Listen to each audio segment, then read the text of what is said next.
All righty, guys. For the plaintiff, Mr. Gardner. For the defense, Mr. Greer. About a little less than 5 minutes at 200. Mr. Gardner, the plaintiff, is in examination. Are we ready? And begin.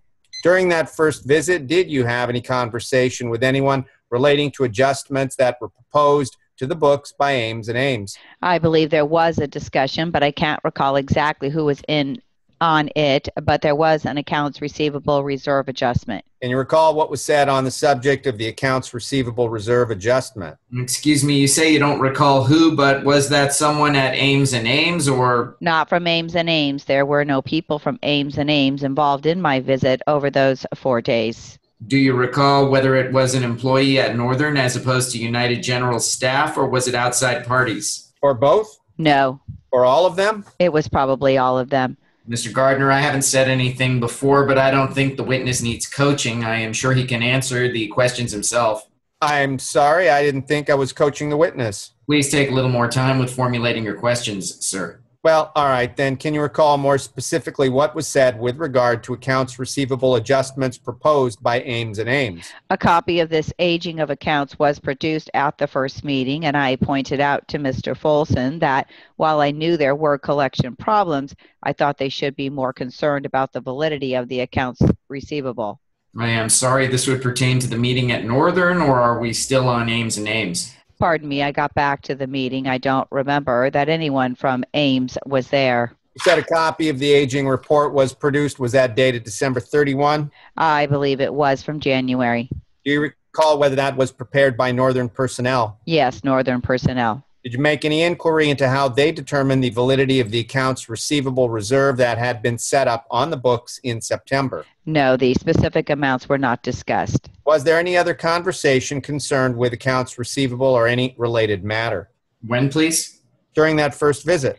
Very definitely, Mr. Folson and I had talked on the 9th, I believe, with Mr. Tabor. If I may disagree. Well, I don't... Please let him answer, Howard. All right. When we arrived at Northern, I was introduced to a group. They had assembled in Mr. Donnelly's office.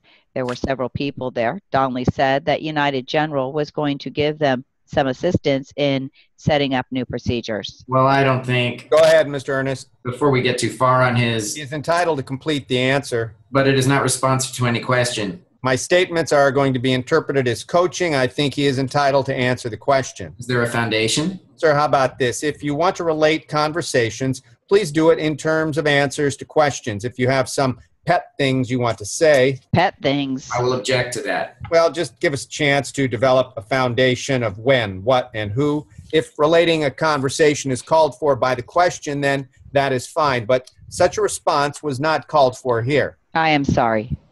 You don't have to apologize, Mr. Ernest. Just answer the questions to the best of your ability.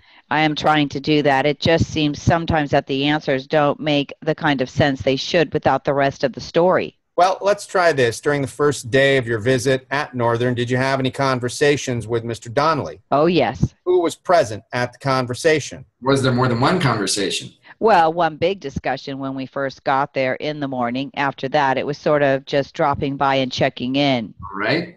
With respect to that first big conversation in the morning, was there anyone else present besides yourself and Mr. Donnelly? Yes. Who?